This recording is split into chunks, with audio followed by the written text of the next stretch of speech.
അപ്പോൾ ആ നാളുകളിൽ കർത്താവ് എനിക്കൊരു ബോധ്യം തന്നു, എപ്പോഴും പറയണം, എൻ്റെ രക്തം നിൻ്റെ സംരക്ഷണം.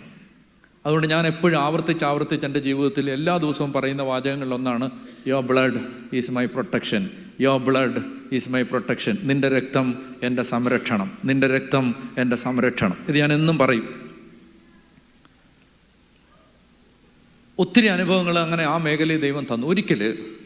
എനിക്ക് കർത്താവ് ഒരു ബോധ്യം തന്നു, മുറിയിൽ നിന്ന് പുറത്തു പോകുമ്പോൾ കുർബാന ചൊല്ലാതെ പോകരുത്.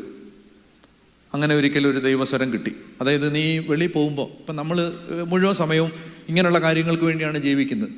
അപ്പോൾ എന്ത് കാര്യത്തിനാണേലും മുറി വിട്ട് പുറത്ത്, അപ്പോൾ അതിപ്പോൾ ഏത് രാത്രിയിലാണ് പോകണമെങ്കിലും കുർബാന ചൊല്ലിയിട്ടേ പോകാവൂ. ഞാൻ ഒരു അലസനായതുകൊണ്ടും ഒരു മടിയനായതുകൊണ്ടും പലതവണ ഞാനത് തെറ്റിക്കാൻ തുടങ്ങി. തെറ്റിക്കുക എന്ന് പറഞ്ഞാൽ കുർബാന മുടക്കുക എന്നല്ല. ഞാൻ ചിന്തിക്കുക എന്താണ്, ഞാൻ 4 മണിക്ക് തിരിച്ച്